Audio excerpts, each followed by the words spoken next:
The Glock Model 17 Gen 2. Let's check it out.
In 1982, Glock introduced the Glock 17.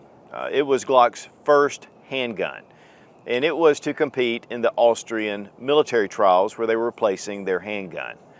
Since that time, Glock has been one of the most famous, most popular handguns in the world. Today we're going to be taking a look at the Gen 2. Now these were introduced in 1988 and were actually being produced up until 1998. So for 10 years, the Glock Gen 2 was a very popular gun among military, police, and civilians. Now there were some pretty cool upgrades from the Gen 1. But to be honest, I mean, other than just a few things, this is still a very viable self-defense option. Of course, now we're into the Gen 5, which has been vastly upgraded, but it still looks like a Glock. Now I found this on AIM Surplus. They had gotten a hold of some police trade-ins for the Gen 2 Model 17s at a very reasonable price. So I wanted to go ahead and buy it, and I appreciate my Patreon members for allowing me to pick this up as a review to bring to you guys, just to take you down memory lane.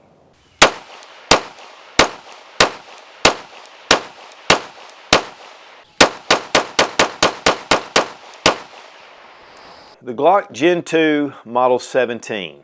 This is, the second in the line of up to now 5 generations. We'll see if they add more, which I think they probably will in the future. It looks like a Glock. It shoots like a Glock. There are some differences that you can tell exterior, but there's a lot of differences inside the gun. But overall, the one great thing about these guns is if there's anything that's going wrong with them, there's a lot of Glocks out there, a lot of parts where you can replace them. Now first thing let's do is go ahead and drop our magazine, and it has the 17 round magazine. Check the chamber, and the gun's empty. Now when it comes to the magazine, this one is not a Gen 2 magazine. The Gen 1 and Gen 2 did not have steel inserts in the mags.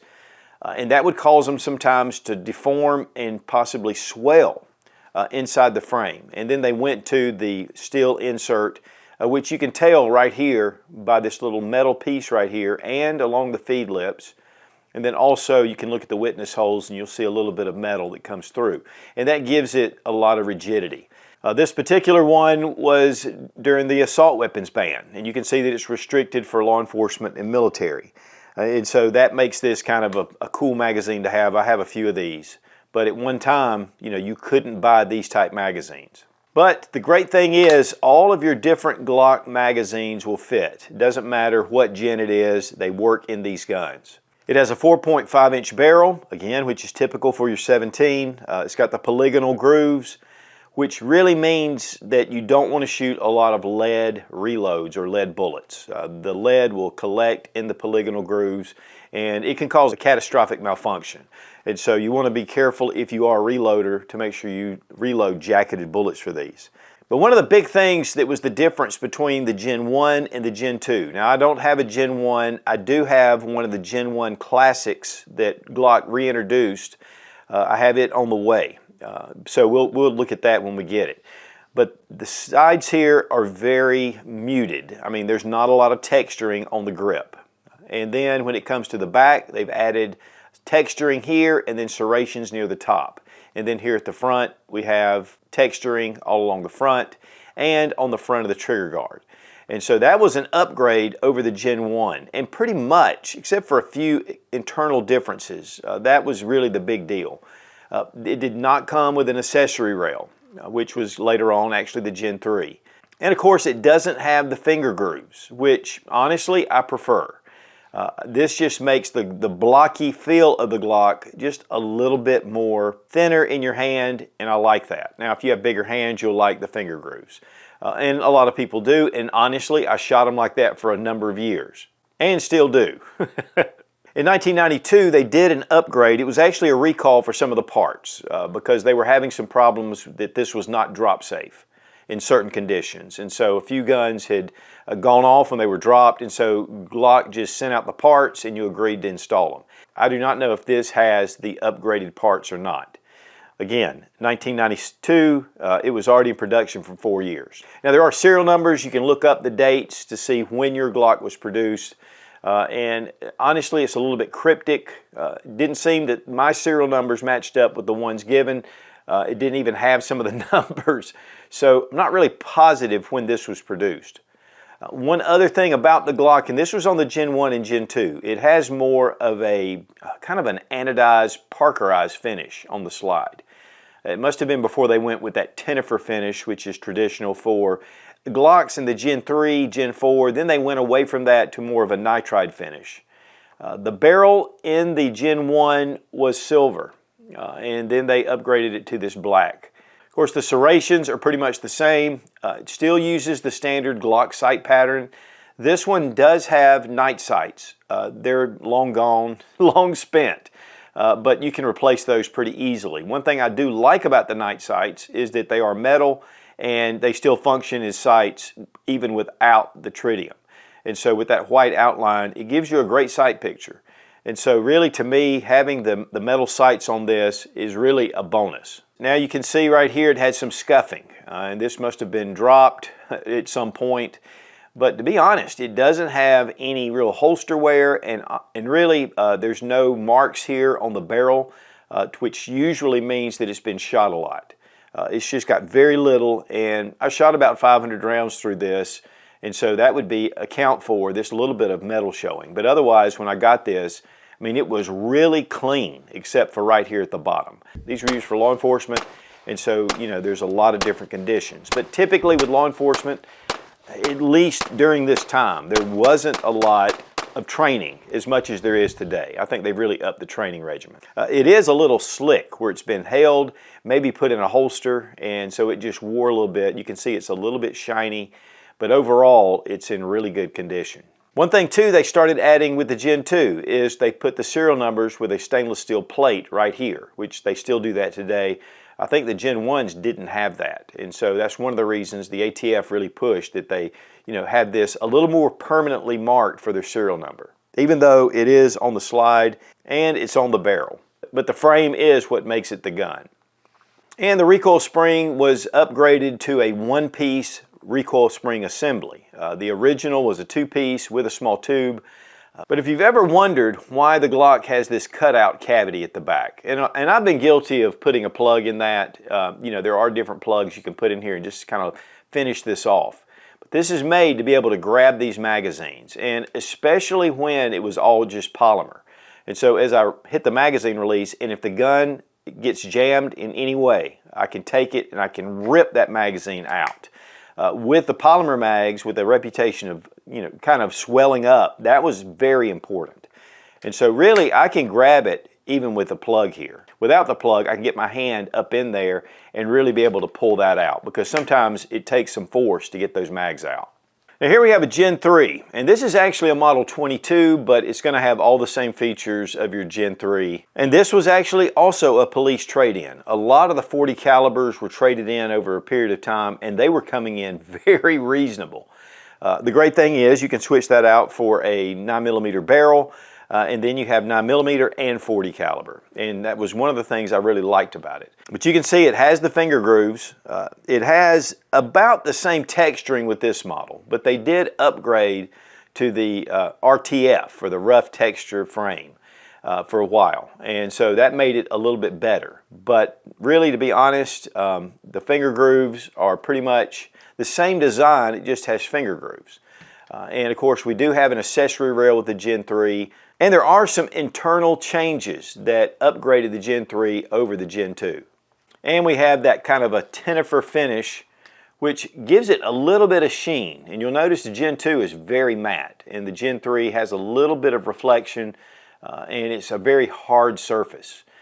I think this would actually hold up better than the old phosphate type finish, but as you can see overall, I mean, it's holding up very well.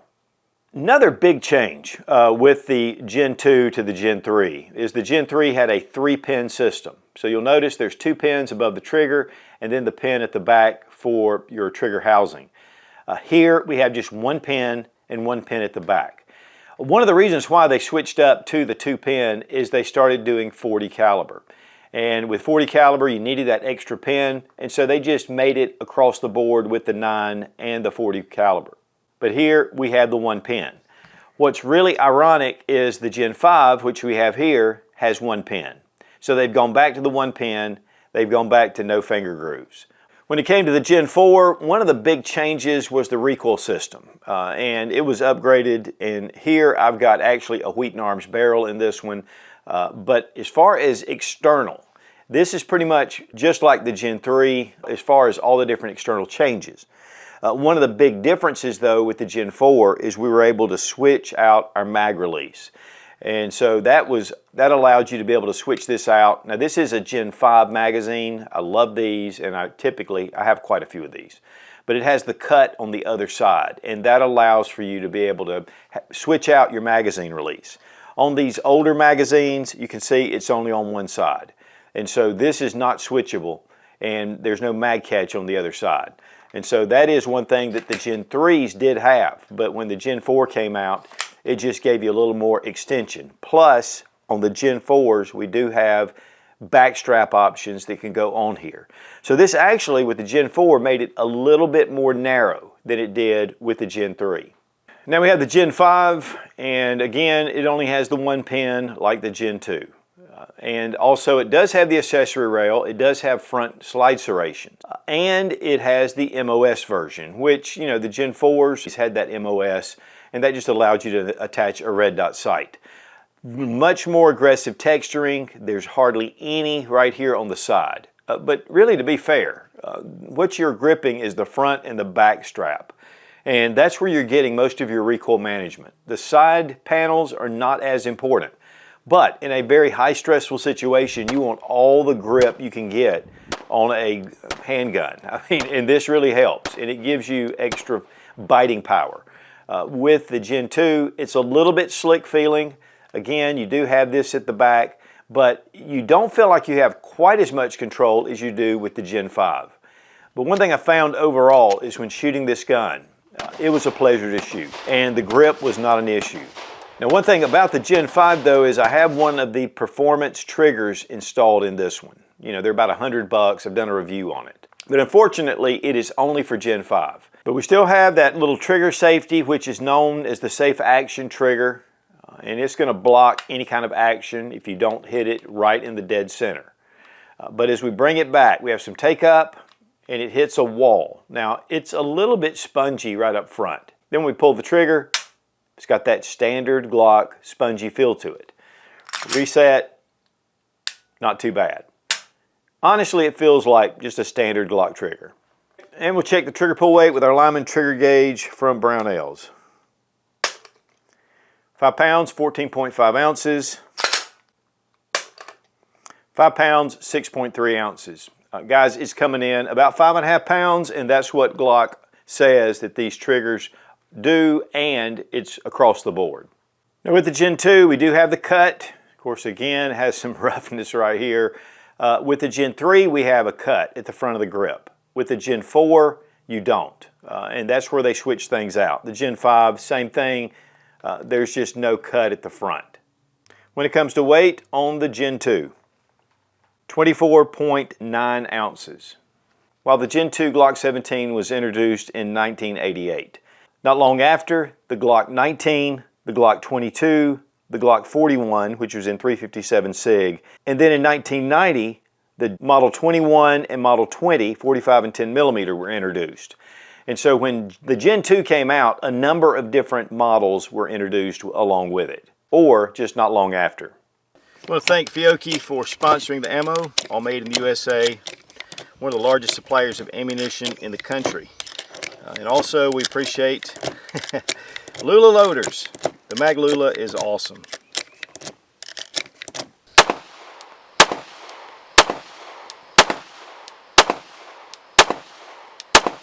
Guys, the Gen 2 Glock, I mean, it was just pretty much these serrations on the front and back, which to me make the biggest difference over the Gen 1.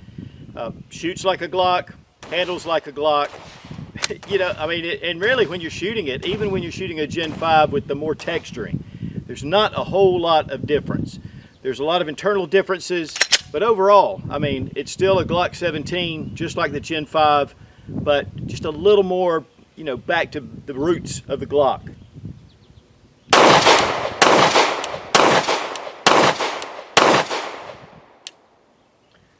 I mean, I love it with that flat strap on the front. The Gen 3s are fine, and I've been shooting them for years, but this really makes it just seem more ergonomic, honestly.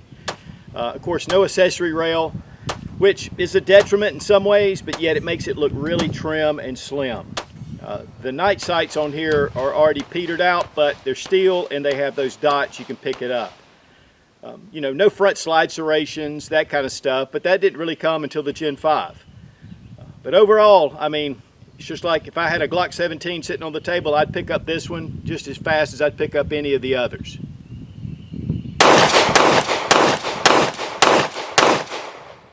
And the one other thing is the price. I mean, when you can find these as police trade-ins, it's a great time to pick one up. And so I was just glad to find it on AIM.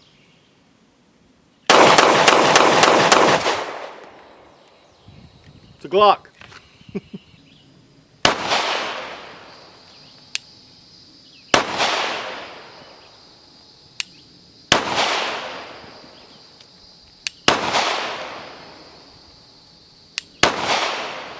Guys, we shot 500 rounds through the Gen 2 Glock 17. We only had the magazine that came with the gun. And so we were doing a lot of reloading. But we did have 2 failures to eject. It just didn't quite clear the chamber. And it was on the same magazine. It happened back to back. Once we got it cleared and figured it out, we finished off the magazine without any issues.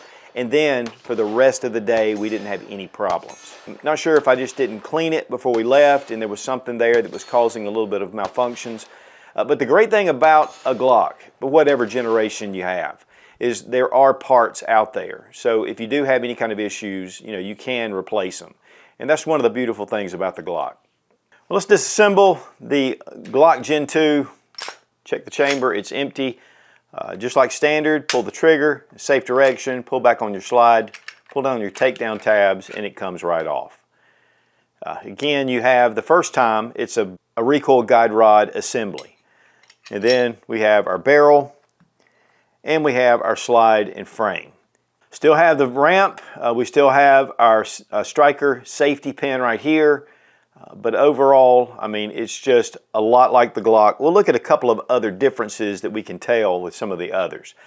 With the frame, though, this is a pretty big difference. The locking block is tiny. And it has a lot of black features around the sides here. The slide rails are actually out from this housing. And then, of course, you see the back. I mean, it looks pretty much like toward the back of the pistol. Here with the Gen 3, very similar as far as the slides go. I mean, there's not a lot of difference. But when it comes to the frame, you can see the small locking block compared to the larger locking block, which they're still using that same thing today. The slide rails as well, built up a little bit and just recessed, whereas on the original Gen 2, you know, they come out a little bit. Just a smaller housing in this area. The slide rails in the back are just a touch longer than the original Gen 2s. And you will notice that the ejector pin is just straight, but that is for .40 caliber. With 9mm, you'll notice that they're all bent just a little bit. And this one can be replaced if you need to. We have not had any problems with this ejector, even shooting 9mm. But if you want optimum, you can switch that out. And here with the barrels, honestly, pretty much. I mean, these are lined up, the teeth, the lugs, everything is pretty much the same. And so that just gives you an idea. I think Gen 3 barrels should work. I've not tried it, but I don't see why they wouldn't. We're going to skip straight to the Gen 5. They have changed the striker safety assembly a little bit, and it's a little narrower right here in this ramp area. But otherwise, the top of the slide looks very close. The recoil system's definitely different. We've got a dual captured recoil spring for the Gen 5, and we have just the standard for the Gen 2, Gen 3, and Gen 4. Again, slide rails are a little bit beefed up, and again, the locking block is much smaller in the Gen 2. One thing you'll notice though, toward here at the back, we have the performance trigger in the Gen 5, so it's just a different animal. And I suspect that future Glocks will come out with that performance trigger. And we have ambidextrous slide stops. And there'll be some parts compatibility with the Gen 2 to Gen 3, but I'm not sure exactly which ones are interchangeable, but probably a lot of the major parts are. And there are quite a few Gen 2s out on the market, considering it was in production for 10 years. For reassembly, just drop in your barrel, recoil spring, and guide rod. Put it back over our slide. Test for function. Now guys, from the Gen 4 to the Gen 5, there were over 20 changes made to these pistols. So while they look a lot the same on the exterior, there's differences between the interior. And from the Gen 4 to the Gen 3 to the Gen 2, there are changes at every level. So while the Gen 2 Model 17 is a great pistol, you know, there are a lot of upgrades that Glock has performed over their handguns for the past, 25 years. As much as people want to say that the Glock has never changed, because honestly it has. Again, the Gen 2 is a very viable self-defense option, and typically you can get them for a reasonable price. I mean, $369.95 for a police trade-in, it's a great bargain. And it could be great for a truck gun. It could be great for just your first Glock, or if you just want to go out and shoot and you just want an extra gun. This makes a great candidate. And it still has that Glock reliability, which is a big deal, and it's been proven. With the addition of the texturing on the front and back strap, I think that is a huge upgrade over the Gen 1, as far as just handling of the firearm. No accessory rail may be a deal breaker. Of course, you're not going to be able to put any kind of optics on here unless you have the slide cuts done, with a machinist or a local gunsmith. No front slide serrations. I mean, there are some things about it that are still a little bit archaic compared to today's standards. But you can still replace the sights. Magazines are compatible all the way across the board. And guys, taking it out of the range, it shoots like a Glock. So guys, Gen 2, Gen 3, Gen 4, Gen 5. If you like Glocks, hopefully this gave you a little bit of info on one of the early Glocks. And again, hopefully we'll have a Gen 1 in here just to kind of compare it and just show you the differences. So if you're ever out and you find an old Gen 2, I mean, it's an excellent buy and still very capable. So guys, well, it's been 25 years since the Glock Model 17 Gen 2 has been produced. It's still a very viable self-defense option. And I love it without the finger grooves. I love the new Gen 5 because of that. And really, it shoots just like a Glock. No, it doesn't have the accessory rail, and some of the internals are, have been upgraded for good reason. But still, the Gen 2 is definitely an excellent handgun. And we appreciate Aim Surplus for finding these old police trade-ins. It's just great to be able to find some of these guns that are slightly used, but still has a lot of life to them. And again, to my Patreon members for allowing me to purchase this gun for this review. Be strong, be of good courage. God bless America. Long live the Republic.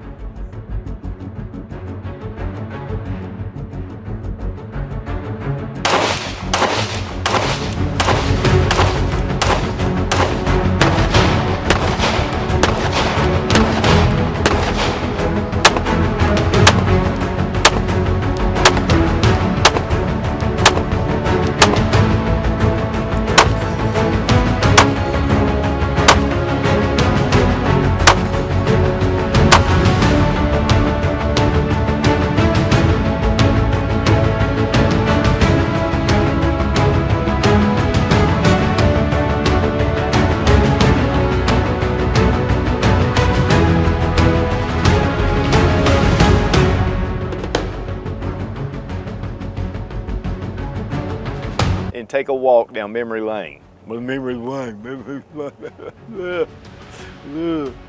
This one just happened to be, oh, have I said that? I don't know if I've said that. The Glock, one of the things about this one, you can see right here, there is some scuffing around the grip. Okay, let's don't go there yet.